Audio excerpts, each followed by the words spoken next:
So yeah, as I mentioned in the last article I just covered, where Trump is openly calling for the gerrymandering of Texas congressional districts so they can get 5 more seats. In response to that, Texas House Democrats break quorum and they just leave the state. They just fled the state so that a quorum is the minimum number of representatives necessary for them to pass a piece of legislation. Right? Let's say there's 100 people in 100 representatives in this specific body, and the quorum threshold may be 60. So if you only have 50 there at a time, you can't just pass legislation when the other 50 aren't there, right? You need at least 10 more to be there to meet that threshold of 60, to have a quorum to be able to actually pass stuff. Well, Democratic lawmakers, their only way to stop this hilariously bad faith gerrymandering is to just flee the state. At least 51 House Democrats left the state Sunday, one day after a bill that would dramatically redraw Texas's congressional maps, House Bill 4, passed out of committee in the GOP-led House of Representatives on a party line vote. The House requires 100 members be present to conduct business, and so the quorum threshold for the House in the Texas, it looks like, is 100 people. And the House only includes 88 Republicans. The Democrats' action, known as breaking quorum, effectively brings the House to a standstill and prevents any consideration of HB 4 by the full chamber. Yeah, so they need 12 of those Democratic lawmakers to be back physically in the state, physically in the room that they're doing the vote, for the vote to be legitimate, for them to actually be able to fully pass this legislation, to pass this redrawn redistricting map. House Democratic Caucus Chair Gene Wu blasted Governor Greg Abbott, State Attorney General Ken Paxton, and other Texas Republicans for pressing ahead with redistricting while postponing any action to relieve the victims of last month's devastating flood in central Texas. Governor Abbott has used this tragedy, taken these families who are grieving, taken these communities who are struggling to recover, and used them as hostages in a political game, Wu said. And what is even worse, their attempts to do this, their attempts to disenfranchise Texans, the tool they are using is a racist, gerrymandered map, a map that seeks to use racial lines to divide hardworking communities who have spent decades building up their power and strengthening their voices. And Governor Abbott is doing this in submission to Donald Trump. Well, okay, I don't know if he's doing it in submission to Donald Trump, right? It's not like Greg Abbott is like this super good faith actor and that he's only being corrupted by Donald Trump and that otherwise he'd probably do the right thing. No. My understanding is Greg Abbott is one of those cynical, not super good faith. You know, he's there because he's there for power, baby. He's there for power. While many of the Democrats have fled to Chicago, others have gone to Albany and Boston, all to cities in Democrat-led states. We may not be at the Capitol, but we're doing our jobs, said State Representative James Tallarico in a statement. We may not be in Texas, but we're fighting for our constituents. Absolutely, yeah. So they're 100%. I would agree. They are representing their constituents for sure. You would have a very, very hard time arguing that they are not representing their constituency by doing this sort of thing. The mid-decade round of redistricting kicked off following intense pressure from President Donald Trump. The U.S. Department of Justice sent Abbott a letter identifying 4 Democrat-held seats representing majority non-white coalitions of voters as unconstitutional racial gerrymanders. Okay, so this is the first time I've seen this in all of this.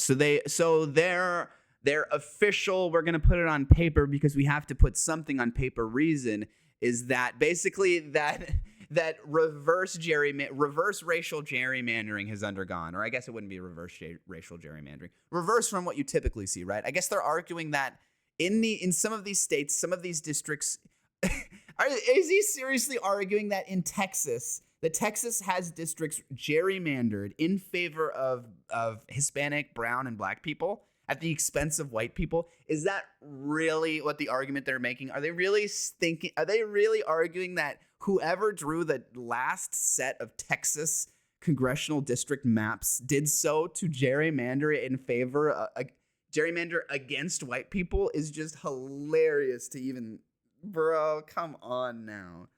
That's just ridiculous. This is so ridiculous. I can't even, oh my God.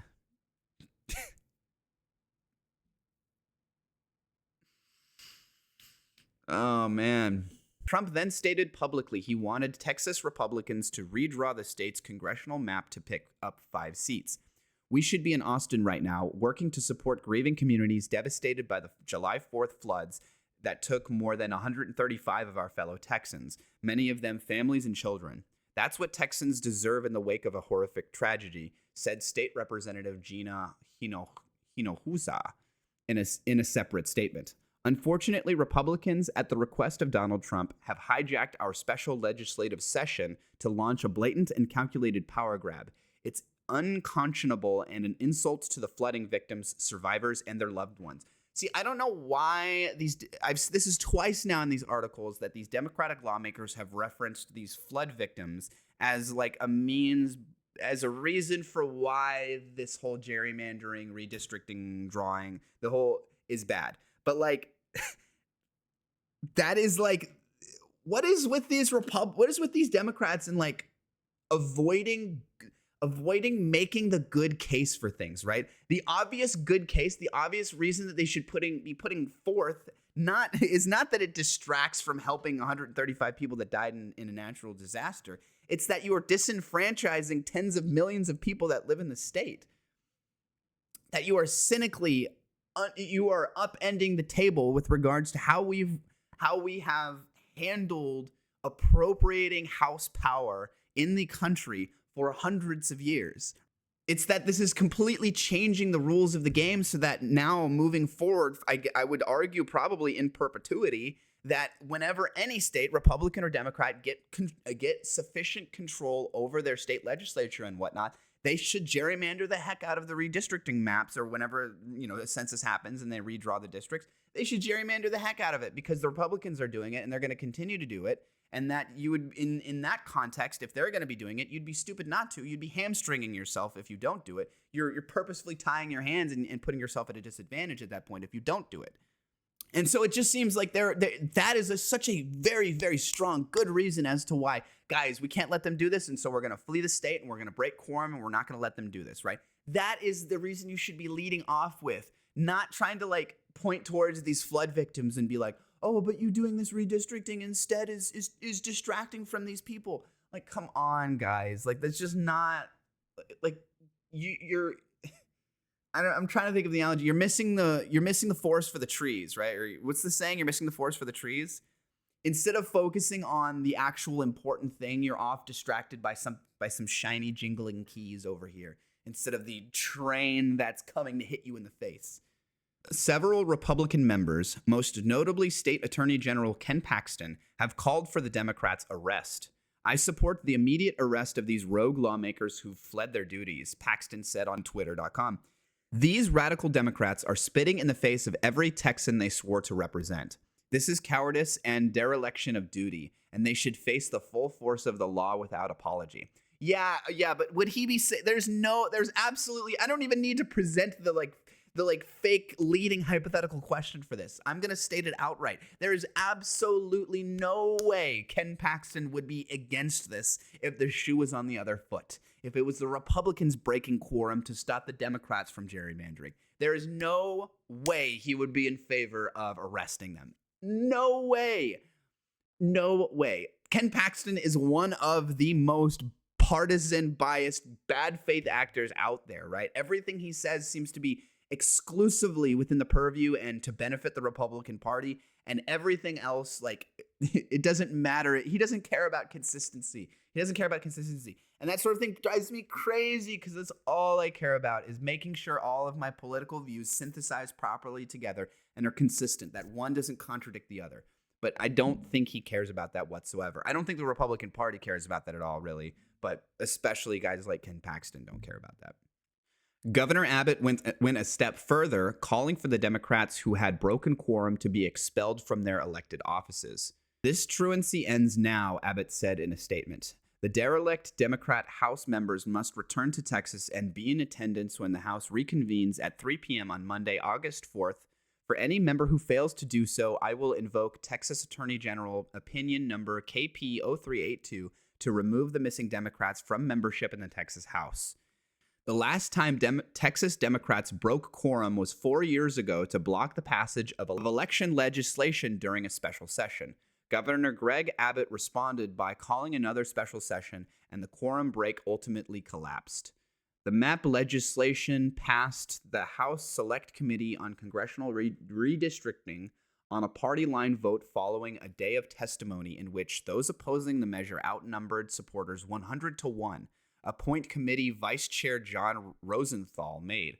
The people of Texas spoke, Rosenthal said. They came out in overwhelming numbers to these hearings. They submitted thousands and thousands of testimonials online, and we saw that 1.2% of the responses were in favor, while 98.8% were opposed. Those numbers are insane. Oh my God. They got 1% of the people to come out in the public comments to be in support of this. That's crazy. I think even conservative, true conscientious conservative Texans will know this is a racist attack on Black and brown communities, and I won't stand for it. We will continue to fight this with everything we have. Why do they have to make it about race? Come on, bro. Oh, I hate how they talk. So many of these Democrats don't understand what they're doing. They don't understand politics whatsoever, bro. Oh my God. He starts off so well. He starts this sentence off so well. I think even conservative, true conscientious conservative Texans, he's doing so good here. He's doing so good. All he needs to do is finish the sentence with knows that this is wrong, knows that this is pure, this is cynical, this is cynical politics. There's no good faith interpretation of this, that this is just a power grab at the expense of regular people, and that this will have real consequences, that this will have real bad negative effects, knock-on effects. But then he ruins it, and also at the exact same time, I would argue, pushes away large swaths of the white population that don't like it when they hear people say this kind of thing. He says, knows this is a racist attack on Black and brown communities.